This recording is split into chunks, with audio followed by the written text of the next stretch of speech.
อ่าดีแต่โอ้ดีแต่สติ๊กเอาทีวีออกแทนพี่น้องแต่ก็บ่เป็นหยังทางไหนเนาะแต่ว่าจานนี่หลีกเลี่ยงบ่ได้เลยพี่น้องเนาะดีแล้วมันเกิดตอนนี้นะดีกว่ามันลมในตอนหน้าเนาะเพราะมันข้อผิดพลาดเป็นนำเข้าเด้อเพราะว่าเขาเจ้าหันบ่ปั๊มตั้งแต่กี้เพราะว่าเมืองเข้ามาซีน้ำแล้วก็เบิดต้นไม้ทุกต้นที่ว่ามันสิบ่ปลอดภัยนะก็ถือว่าเข้าบ่ฟังเองเดี๋ยวนี้เห็นส่งข้าวไปทางเมืองแล้วพี่น้องเนาะมื้อเมืองสิลงมาเบ็ดสุดที่เลยพี่น้องเขามันมาทางนี้แต่มันมีงานนึงที่ว่าใหญ่กว่าหมู่เอียวมาทางนี้พี่น้องเอ้ยคันบ่มีพี่น้องเป็นภาพที่บ่อยากคิดแต่ก็เนี่ยได้ก็ต้องได้ออกพอบ่ออกมันก็บ่ได้เนาะพี่น้องเนาะเขาเจ้าว่าบ่ป้อมเลยก็แล้วบ่ได้ว่ะพวกเจ้าแล้วตีเรียกพวกเจ้าเลยในต้นหน้าคันว่าเกิดมันลมนี่พวกเจ้าสิรับผิดชอบบ่บ่นำก็ว่าจังซี่แหละขอบใจ FC ผู้มีน้ำใจแบ่งปันเหมือนฟ้าบันดาลให้สร้างรายการนี้มาสวยเหลือคนทุกข์คนจนหรือคนด้อยกว่าด้วยแห่งศรัทธาบุญนำพาได้มาร่วมทาง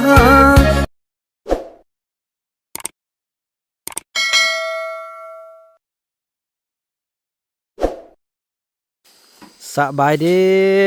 ท่านผู้ชมเนาะสบายดี FC ของเบาบนำกันเบิดสู่คู่สู่คนพี่น้องบ่ว่าสิอยู่ภายในหรือว่าอยู่ต่างประเทศกันคลิปนี้ต่อจากคลิป EP ที่แล้วพี่น้องเนาะที่พวกเราได้อนามัยทางเทิงพุ่นว่าสำเร็จแล้วเนาะแล้วก็ต่อมาเนาะเขาก็จะได้มาอนามัยบอลที่เกมจะจัดงานอันนี้คือจะเอารถฟอร์ดมาดุดมาไทยพี่น้องแป้งบอลที่จะจัดงานถือว่างานครั้งนี้เป็นงานครั้งยิ่งใหญ่และประวัติศาสตร์ที่สุดที่ว่าครั้งเดียวในชีวิตที่พี่น้องพอต้องเลือกเขาจะมีบ้านมีเฮือนเป็นทางการเนาะพี่น้องบอกว่าจะจัดการเดียวจะเบิ้งเนาะเพราะว่าจุดที่บริเวณอ้อมนี่จะเป็นจุดที่ว่ามีตำรวจมีทหารมาป้องกันเวรยามในเวลาที่ว่าจะจัดงานเนาะทุกมุมจะมีรายการของเบานำได้สร้างขึ้นมาเนาะเนี่ยเบาคูณกับทางเป็นที่เรียบร้อยแล้วพี่น้องเนาะอย่าได้เบิ่งตอนต่อไปในทางขึ้นโอ้ต้นม่วงต้นนี้ได้กินมากได้เนาะไอ้คุณเนาะต่อไปเนาะจงไว้ได้พี่น้องเนาะบ่ให้ผู้ใดมาทางได้นี่แล้วก็อนามัยในทางขึ้นพี่น้องนี่อันนี้ก็สำเร็จแล้วห้องพังงามกันแล้วพี่บาทนี่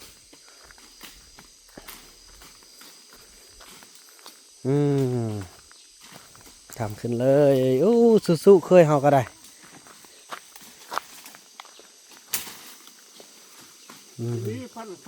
คิดแล้วก็เดือดบ่อยใช่ไหมกะเบิ้งเฮาก็เฮ็ดซะเด้อซ้ำนี่ก็ได้ละที่เนาะมีแต่เอาไว้บัดอันที่ดีแทนก็เอาออกแล้วแต่มันหักที่ยากผู้น้องที่เนาะเอาลงเลยเด้อเอาซะนะฟังเลยก็ได้ตอนไล่คนเนาะเกี่ยมรับงานใหญ่พี่น้องโอ้ทีมงาน YouTube ทางภาคเหนือภาคกลางภาคใต้ก็ทั่วประเทศได้พี่น้องทีมงานไซบุญจะมาคนละนำพาโดยเบาเตียงคนละพี่น้องเนาะบางเบาเตียงทองซาแนลพี่น้องโอ้จะได้เห็นจะได้พบจะได้พอกันละพี่น้องเพิ่นก็จะเคลียร์เวียกเคลียร์งานถ้าสำเร็จเพิ่นก็สิมาพี่น้องเนาะนี่เพิ่นก็ยังท่ามาเขตเบานำอยู่มีผู้ทุกอยากบ่เนาะอีทางทรงนบทนะโอ้มีว่ะดีใจทำนำเพิ่นที่ได้ให้กำลังใจเนาะก็พี่น้องเบาบุญนำอยากเห็นสุดพี่น้องเนาะอยากเห็นอันเบาเตียงไอเตียงคำนากายได้เห็นแล้วเบาเตียงทองซันแนลนี่แหละอันนี้ก็รักษาอนามัย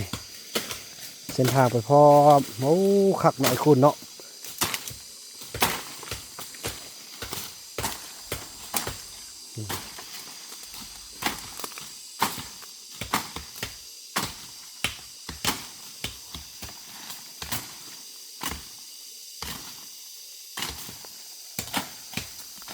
นี่เนาะฟันมันหมดเลยอันนั้นฟันหมดแล้วเนี่ยตัวฟังนี้หมดแล้วป่ะอ๋อเลยเก่งไอ้คุณมื้อนี้ไอ้มีของขวัญให้เด้อไอ้จะเอาเงินให้แจกเงินกันพี่น้องคนละ100,000 กีบมื้อนี้มีจัก100,000เด้อ100,000 200,000 300,000 4,500,006กับซาวลี่พี่น้องเนาะ600,000ให้เขาเจ้าไปพี่น้องเลยพอเขาเจ้าก็เฮ็ดเวียกเก่งเนาะดีกว่าไปจ้างผู้อื่นก็จ้างมื้อละ200,000พาหลุด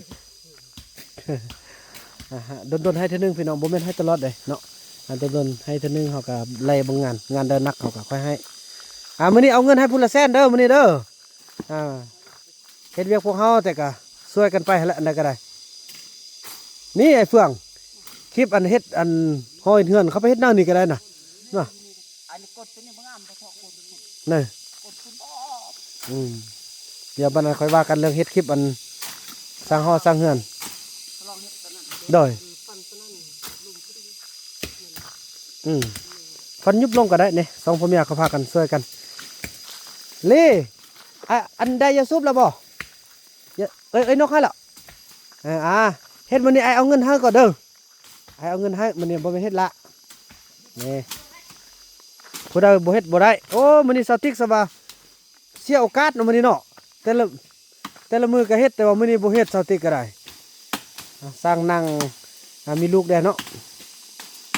เจ้าซื้อมาเขาก็ปั้นกันคือเก่าแหละพี่น้องเอ้ยอันนี้ก็ฟันตัวนั้นเลยเด้อน้องเด้อสองพ่อเมียพากันยุ่มตัวนี้ให้มันสำเร็จเคยกะเป็นหุบเป็นหางดูมันเราได้พี่น้องเอ้ยไอ้ทรงเฮาไอ้เฟื่องยังเฮ็ดอันนี้พาบ่ต้องเฮ็ดอันนี้ปะสนี่แหละมื้อนึงรถเขาไกลไปไกลมามื้อนึงเขาเกิดอุบัติเหตุลมนี่ได้รับผิดชอบได้เขาต้องมีสติได้เฮ็ดเวียกน่ะบ่ได้อันนี้เป็นทางรถได้เนาะคุณเนาะมื้อนึงเขาขี่รถจักรแล่นมาเหยียบตีนขาดป้าโทษจะเอาตีนใส่มาแทนเขาเนาะ เสียเงินอีกต้องเลยซ่อนหลายอย่างพี่น้อยบ่เฟื่องเนาะเพอเราอยู่ในสังคมนอกเนาะเราบ่เคยฮู้เฮาก็ต้องได้ซ่อนเท่าเล็กน้อยจุดดีของไอ้เฟื่องนี่มันเฮาซ่อนเราบ่เครียดพี่น้อยซ่อนแล้วเปลี่ยนแปลงเนาะจุดดีของเรามักที่ว่าบ่มีหยังแหละเว้าบัดเดียวเนาะ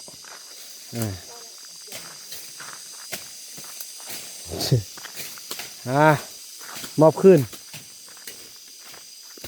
กลืบนี่ จักนี่ก็เอานี่หล่นเก็บถือหู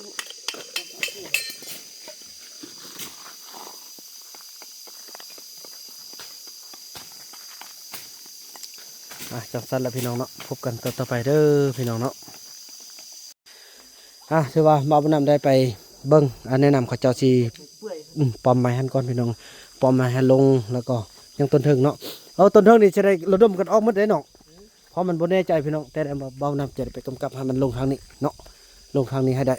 แล้วก็จะได้เมียนอีกแล้วพี่น้องเอ้ยกะบ่เป็นอย่างเนาะอย่าแต่งานกันเราโมตัวจริงเนาะขออย่าสอให้มีอันเป็นไปพี่น้องเอ้ยขอให้มันมาทางที่อันนั้นเนาะโอ้ยอย่าฟ้าเปิดทำไมเพ่งพี่น้องเนาะตอนนี้ก็พักผ่อนกันพอได้ดำเนินเรียโอ้ต้นใหญ่อันนี้นะเนาะนี่แกงกินยังได้อยู่บ่โอ้บ่ได้แล้วแก่แล้ว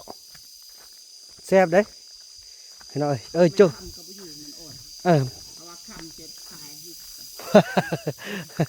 โอ้เห็นต้นอ่อนนี่แกงเอาปีนะบ้านมันขึ้นแกงกินแซ่บก็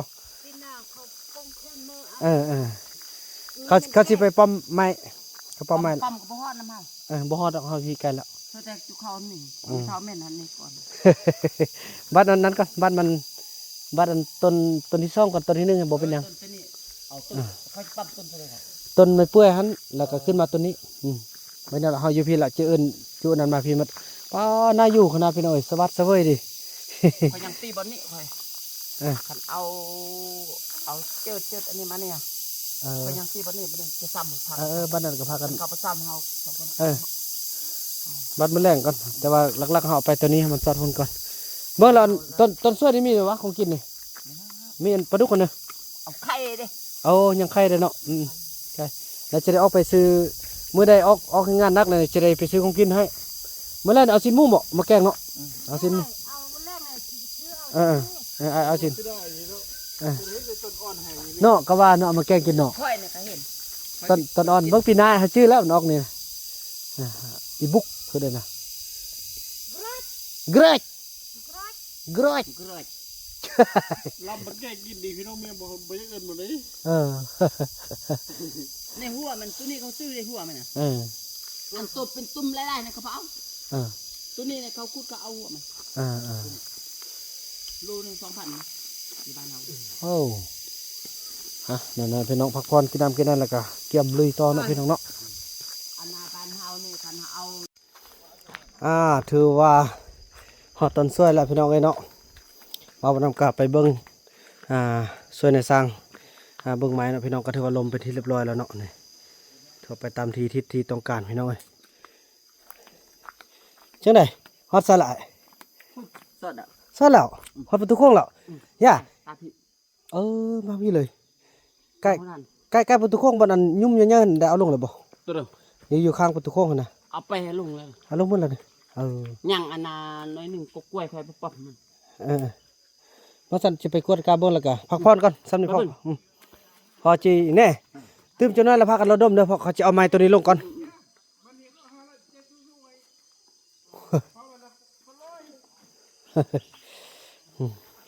โอ้สติ๊กก็ไปสติ๊กก็ไปโอ้เก่งไม่เท่ามีก็ไปเบิ่งลานไปตอนจบพี่น้องเอ้ยกาสีมีน้อยนึงนี่พี่น้องเอ้ยเนาะโอ้มันนึกเบาดังจะพาไปโอ้แล้วนะไอ้คุณเนาะเก่ง เพิ่นไอ้คุณยังหัวนึงเก่งหลายฮะพี่น้องไอ้เบาน้ำจะขึ้นไปเบิ่งไม้เต็มเนาะเอาไม้ตัวนี้ให้มันลงมันหมดพอไม้ที่ว่าเสียงแต่เอาลงย่าจังนั้นไอ้บอกว่าพากันออกไปอยู่พุ่นก่อนเด้อไอ้จะเอาไม้ต้นใหญ่นี่ลงก่อนเด้อพากันออกไปพุ่นก่อนโทรทัศน์กับป้าวินี่แหละไปเนี่ยดอกเพราะว่าเป็นห่วงโทรทัศน์เลยพี่น้องเอ้ยก็หวังว่าจะบ่เป็นอย่างเนาะนี่พี่น้องต้นไม้ต้นนี้นี่แหละ มึงไปเบิ่งลูกๆมันอยู่หน้าเฮ้ยลูกไปเบิ่งมันอยู่หน้าก่อนพาพ่อนอาบน้ำไป อ่ะพักผ่อนกินน้ำกินได้กินข้าวกินน้ำก่อนพักผ่อนก่อนแล้วมีแต่เกี่ยมเบิ่งอันไม้นี่แหละสำคัญนี่แหละไม้ตัวนี้รถกับมดห่วงอันนี้แหละคอยลงบัดกำลังก่อนเนาะเบาน้ำจะนั่นเดี๋ยวเอานี้ออกก่อนจึงค่อยว่ากันลงไปลุ่มเลยเหาะมางตัวนี้ออกก่อนคันป้านี่น้องยานบ่ยานสิลมบ่เนาะนั่นแหละ มันอ่อนกว่า แล้วบัดเอาลงท่านเดียว เราใช้รถซิ่งดึง เลยถ้าเขาก็อยู่ทางลุ่มก็มอบให้ไอ้เฟื่องเนาะจัดการในที่ว่าเอาจำนวนพ้นออกไปพี่น้องเอ้ยพอจะได้เอาตื้มลำนี้ลงให้มันนี่ลำนี้ก็ถือว่าสำเร็จแล้วเนาะว้าโถพี่น้องเดี๋ยวบ้านนั้นไปเบิ่งเนาะไปเด้อตอนนี้ก็จะเป็นลำนี้เบิ่งเด้อนู่นเอิ้นกันไปอยู่แคมป์ทาวน์กันเด้อไปเคลื่อนย้ายออกก่อนพอจะเอาตัวนี้ลงก่อนพี่น้องเอ้ยเนาะพอเอาลงมันก็เสี่ยงเดี๋ยวมันจะมีผลกระทบต่อในอนาคตพี่น้องเอ้ยตอนนั้นถือว่าสำเร็จไปแล้วพี่น้องนี่เห็นบ่โกนหมดพี่น้องเอ้ยเดี๋ยวได้มันก็สิล้มแล้วพี่น้องต้นนี้นะนี่เดี๋ยวจากนั้นสิพาไปเบิ่งอยู่ไกลๆกันเนาะเด้อไอ้เฟืองเด้อควบคุมเด้อสำคัญหน่วยยานแต่1 2 3 3ลังสุดท้ายแล้วพี่น้อง3ลังเนาะแต่จะบังคับหาไปพุ่นพี่น้องเอ้ย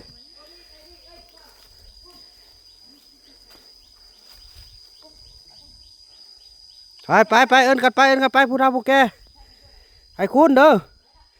สาวลี่สาวติ๊กโอ้สาวติ๊กเราว่าไอ้อันโทรทัศน์ได้ไอ้เนี่ยเราว่าเราเป็นห่วง โทรทัศน์ได้ไอ้ทัดเอาอันก็ได้บ่เป็นหยังเนาะเพราะว่ามันเนี่ยละก็คัดเก้าอาสิไปพุ่นละไม้นี่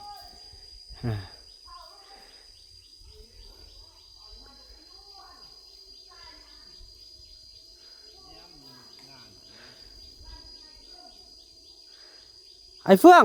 ป้าโทรทัศน์ออกทอดออกก็ดีก็ไอ้เฟื่องโทรทัศน์อันซาวติกอันทอดออกแม่ป้ารถบ่ฮอดตีรถเอารถตัวเองออกก่อนพี่น้องเอ้ยบ่ฮอดเด้อ เขาจะได้ออกคนใดก็ออกขี้ยันต้นมันก็สูงเด้อพี่น้อง แต่บางเขาเบิ่งนี่มันก็จะไปพุ่นดำเนินหาย่านในงานเดียวนี้ นั่นแหละ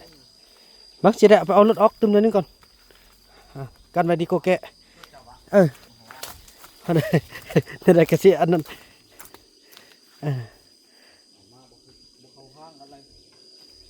จะได้บ่ฮะป้าเนาะรถนี่มั้ง บ่ฮอดหรอก มอดเนาะ รถไถบ่ฮอดหรอก มอดเนาะ บ่มันช่างแต่งานนี่ซื้อใหม่ให้ได้มันทันแล้ว เลยโอเคพี่น้องเอ้ยพี่น้องเอ้ยเนาะแล้วบ่าวมันำก็ไปซีแล้วก็ไปบอกจุดที่อันนั้นได้พี่น้องเนาะเพราะว่าเขาเจ้ามอบให้บ่าวมันำเป็นคนที่ว่าอยากให้ไม้ไปข้างใดเนาะบ่าวมันำต้องซีนำให้เขาเจ้าตัดลงนั้นเพราะว่าถ้ามันทึกเหือนก็จะเป็นพี่น้องเอ้ยเนาะเพราะว่าคันพอเขาบ่อยากรับประกันอย่างต่างๆนะพอบ่าวมันำก็สันก็เอาตามค่อยคันเป็นกันว่าทึกแท้ๆก็จำเป็นแล้วมันเอาเฮ็ดสุดที่แล้วนะแล้วก็เบิ่งตัวจริงพี่น้องเอ้ยก็บ่าวมันำได้แนะนำทิศทางแล้วเนาะถือว่าเดี๋ยวนี้ต้นไม้แต่ละต้นนี่เขาเจ้าให้บ่าวมันำไปกำหนดได้พี่น้องเอ้ยในการเอาลงเนาะเพราะว่านับแต่ต้นไม้ต้นเทิงคือกันเขาเจ้าบ่อยากรับประกันอย่างต่างๆนะถ้าเป็นอย่างไปแล้วก็ให้บ่าวมันำรับผิดชอบฉะนั้นแหละความตัดสินใจฮะก็ว่าจะได้ออกเนี่ยเบิ่งแต่ได้ก็เละแต่เฮาเล็กๆมานี่เบิ่งคนเฮาครบแล้วบ่พัดลมโทรทัศน์เอามาแล้ว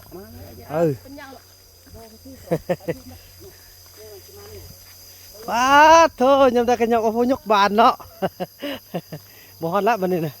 โอ้มีส้มกินเลยเนอะยังยังคำน้อยไอ้ส่ง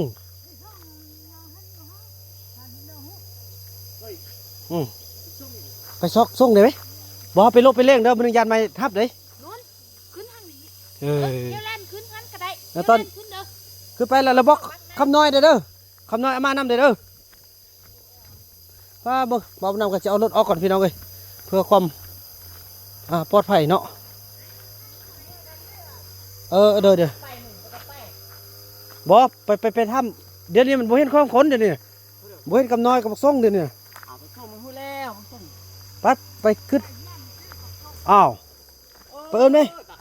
จ้าเด้อโอ้ไปกับอันไอ้นู่นเพียไปตอนนี้ไม่สูงเลยพี่น้องเอ้ยเนาะพอมันเอาก็จะเอารถออกก่อนพอคันมันลงเท่านี้นี่ฮอแท้พี่น้องเอ้ยไม่ยาวเด้หุ่นเนาะ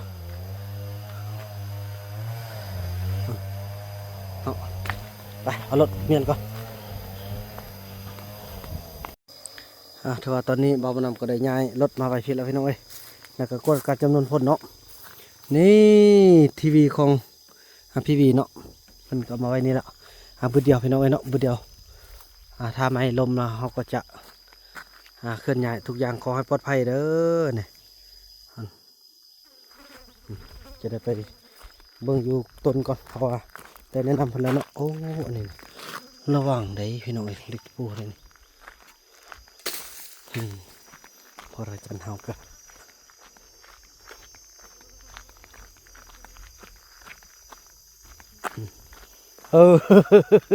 ท่าเพื่อเดียวเด้อพยานเด้อเพื่อเดียวเด้อลูกปกป้องทุกอย่างให้พี่น้องเนาะทุกคนครบมันแล้วบ่คนน่ะคำน้อยเด้คันทางยากบ่เป็นหยังพอไม่มันบ่ไปทางนั้นอยู่แล้วไอ้ส่งเขาเด้มันอยู่ใส่ ไปแล้วนะ เฮ็ดหยัง ทำน้อยก็ไปอยู่ไป รีพุ่นแล้วดีสินะมาโยนอยู่แค่อันแคมไปนั่นได้เอาลงหมดแล้วบ่แค่ไปข้างนั้นนะ ไปเอาลงยัง ยังนะบางวันอาจจะ ไปลงได้ยังจะเคลื่อนให้เคลื่อนให้ เนาะ ถ้าเราไปบริการเนาะ เนาะเบิ่งกินข้าวก่อนเนาะครับเจ้านายน้องจะไป กินข้าว เธอเป็นครอบครัวที่ว่าสมบูรณ์มาบังกองเด้อเอาบังกองอย่าบังกองถ่ายรูปก่อนเอ้ย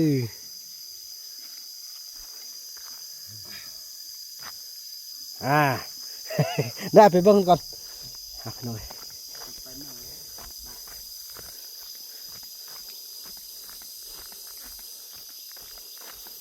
ต่อมาอยากให้มาทางนี้เนาะบอกนำ4.4 ปอบอลที่ว่าบักบอลที่ตัดให้แล้วไปจำพุทธบันนี้ท่านผู้ชมเนาะแล้วพี่น้องเอ้ยสิ่งที่บ่คาดคิดก็เกิดขึ้นพี่น้องมุนมดเลยเฮือนมองแม่พี่น้องเอ้ยฟาดโถเนี่ยพุ่นพอดีเศร้าพอดีอันเฮือนเศร้าติ๊กดีแต่ดีแต่เศร้าติ๊กเอาทีวีออกแทนพี่น้องแต่ก็บ่เป็นหยังทางไหนเนาะแต่ว่าจานนี่หลีกเลี่ยงบ่ได้เลยพี่น้องเนาะคือว่าพี่น้องเลยเนาะทางนี้แต่บ่เป็นหยังเนาะพากันแยกย้ายกันนอนเด้อแยกย้ายกันนอนเด้อนุ่งไหนพอนำถ่ายคลิปก่อสติ๊กเพิ่นเข้าใจได้พี่น้องเลยเนี่ยเอานั่นเด้อเอาไอ้ติ๊กนอนนำเด้อไอ้ลี่นอนนำเด้อเนี่ยซอกแป้งนอนแบบนี้เอาดีแล้วมันเกิดตอนนี้นะดีกว่ามันลมในตอนหน้าเนาะเพราะมันข้อผิดพลาดเป็นนำเข้าเด้อเพราะว่าเข้าเจ้าหันบ่ปั๊มตั้งแต่กี้ ปั๊บก็บ่ปลุกแค่ไหน เพราะว่าเมืองเข้ามาซีน้ำแล้วก็เบิดต้นไม้ทุกต้นที่ว่ามันจิบปลอดภัยนะก็ถือว่าเข้าบ่ฟังเองเดี๋ยวนี้เห็นส่งข้าวไปทางเมืองแล้วพี่น้องเนาะมื้อเมืองสิลงมานี่บ่าวนํได้ส่งข้าวไปทางเมืองแล้วเนี่ยแต่ว่าอันนี้เพิ่นสิเคี้ยวอันเฮ็ดมันแล้วไว้บ่เป็นหยังเด้อนั่นน่ะพี่น้องไปเบิ่งกันเอาไปมาแล้วเป็นน้ำบ่าวนํเฮาปลอมว่าซั่นบ่าวนํว่าเอ้าบ่ปลอมจังได๋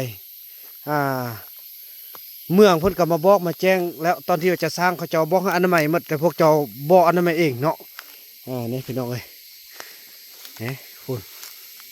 พังหมดเลยพี่น้องเอ้ยเนาะคุณมาทางนี้เพราะว่าบ่าวน้ำก็ได้เบิ่งให้แล้วพี่น้องเอ้ยเบ็ดสุดที่เลยพี่น้องมันมาทางนี้แต่มันมีงานนึงที่ว่าใหญ่กว่าหมู่เอี่ยวมาทางนี้พี่น้องเอ้ยคันบ่มีงานนี้ทางก็สิมาแหละแต่ว่าแนวใดก็คันว่าเฮาบ่คิดไรอันบ่ปั๊มนะมันจะลงไปถึงซื้อทับมัดเลยพี่น้องเนาะแต่นี่มันก็ลีกเลี่ยงบ่ได้ไม้จะเป็นไม้โกนอีกพี่น้องเลยเนาะไม้พวกนี่มานี่มัดเลยพี่น้องเลยเนาะ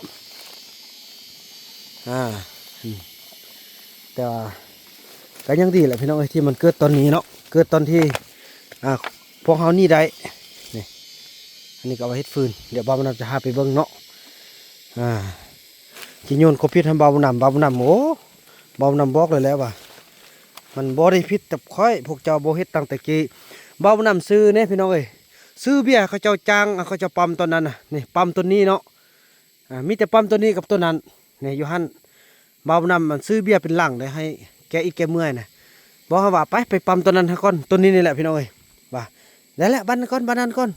มื้ออื่นก่อนสินะคือว่าแล้วเนาะพี่น้องเนาะก็บ่อยากคัดไล่บ่สลายมื้ออื่นก็บ่มามือก็บ่มาจนที่มือไปตัดอันเฮ็ดเศร้านะบ่าวน้องก็บอกให้ปั๊มพี่น้องเอ้ยว่าอันไม่ตัวนั้นแล้วจึงจะมาปั๊มนั้นนะพี่น้องเอ้ยเนาะตอนนี้บ่าวน้องจะแจ้งความไปพุ่นละเนาะมื้อทางภาครัฐจะลงมากวดกาเบิ่งกวดกาเบิ่งว่าเป็นน้ำผู้ใดไปนี่พี่น้องไปเบิ่งกันโอ้ป่าบุญพี่น้องเอ้ยนี่พุ่นงานนี่ซักลงนี่นะแม่พี่น้องเอ้ยพุ่นตึงออกเลยเบานำบอกแล้วตะกี้เดี๋ยวนี้จิโยนคอมพิวให้เบานำเบานำโอเคถ้าพวกเจ้าบ่ฮับยังต่างกะมีแต่เมืองมาแก้เนาะเบานำให้อันคันเทิงมาแก้อย่างเดียวนะแม่พี่น้องเอ้ยเห็นบ่เป็นโพรงมดนี่เห็นบ่นี่ไม้นะนี่พอบังคับมาทางนี้แล้วแต่มันบ่เป็นไปตามที่เขาบังคับคำแม่นบ่บังคับนะพี่น้องเวลามันลมมันจะฟาดทางลุ่มหุ่นเนาะถือว่าไม้ลำเนี่ยมันจะพาใส่หลังคาอันใส่เฮือนเลยแห้งยุ่งพี่น้องเนาะหุ่นพี่น้องเป็นภาพที่บ่อยากคิดแต่ก็เนี่ยเราก็ต้องได้ออกพอบ่ออกมันก็บ่ได้เนาะพี่น้องเนาะเขาเจ้าว่าบ่ป้อมเลยก็แล้วบ่ได้ว่ะพวกเจ้าแล้วตีเรียกพวกเจ้าเลยในตัวหน้าคันว่า เกิดมาลมในพวกเจ้าสิรับผิดชอบบ่บ่าวบุญนำก็ว่าจังซี่แหละทวิตบ่าวบุญนำว่าจะช่วยสังกะสีเนาะว่าจะช่วยสังกะสี2ลังแต่ละลังหั่นน่ะนี่แบบนี้ล่ะสิช่วยสังกะสีมาสุดท้ายเว้าว่านั่นได้ก็เป็นบ่าวบุญนำว่าจังซั่นจังซี่มอบบ่าวบุญนำบ่าวบุญนำว่าบ่าวบุญนำก็มอบให้ทางคันเทิงเว้าเลยพี่น้องเอ้ยเนาะนี่พี่น้องเอ้ยนี่ก่อนสิไปเบิ่งไม้ก้นเดี๋ยวบ่าวบุญนำจะให้อันฟังเสียงบ่าวบุญนำส่งหาอันทางคันเทิงเนาะฮัลโหลสบายดีอ้ายอ้ายว่างแล้วโทรหาน้องเลยเด้อเดี๋ยวนี้อันเขาเจ้ามาปั๊มไม้ละไม้ทับเฮือนนี่เสียหาย2ลังอ้ายกสิกรรมกันรวมมากดกาว่าต้นไม้ต้นนี้ให้ปั๊มเด้อพวกเจ้าบ่ปั๊ม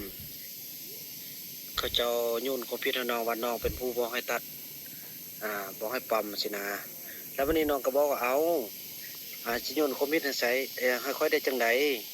แต่เฮากับเมืองก็ลงมากวดกาดีดักคักแน่กสิกรรมกันลงมากดกาว่าต้นไม้ต้นนี้ให้ปั๊มเด้อพวกเจ้าบ่ปั๊มตอนที่ว่าบ่ได้ปลูกเฮือนน่ะค่อยบอกให้ปั๊มพวกเจ้ายังบ่ปั๊มน้องก็ว่าจังซี่แหละมื้อนี้อ้ายได้ลงมาแก่ได้นี่นะมาเบิ่งน้ำน้องได้ก็ถือว่าน้องบ่ฮับแหละเพราะว่ามันขอปกครองมาอยู่นำเขาเขาบ่ปฏิบัติตามเมืองแนะนำเด้แนะนำบอกการที่ว่าน้องบอกให้ตัดก็มันคือที่เฮาได้เอากสิกรรมไอ้หยังมาลงมาเบอร์หมดว่าตัวนี้เฮาลงหั่นน่ะแล้ววันนี้ข้อผิดพลาดมันเป็นย้อนเขาน้องจนได้ซื้อเบียร์ให้เขากินน่ะตอนนั้นน่ะกินแล้วพากันหนีซื้อน่ะบ่ปั๊มให้น้องน่ะปั๊มแต่ต้นเดียวต้นอยู่ข้างๆพุ่นน้องบอกเขาปั๊มหมดหั่นน่ะจังได๋ล่ะไอ้ละโทรหาน้องได้เด้อ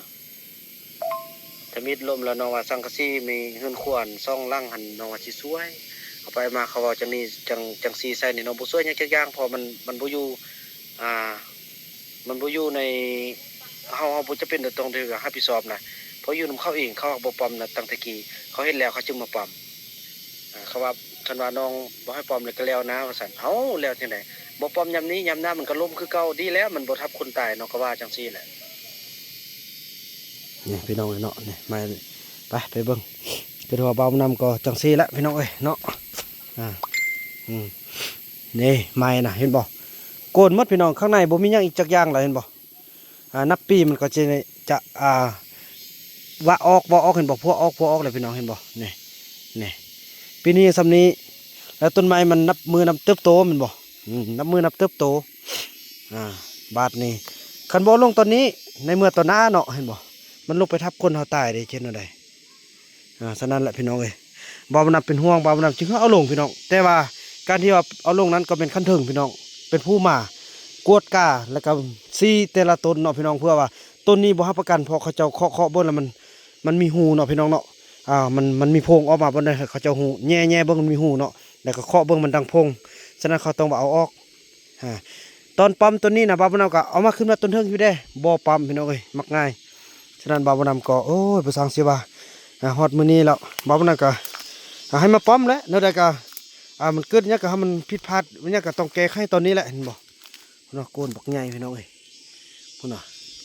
นี่แหละไม้บักใหญ่เห็นบ่มันเริ่มพัวออกเห็นบ่พัวออกนี่ถึงจะน้อยมันก็ฮักแน่นอนพี่น้องฮักแต่นะ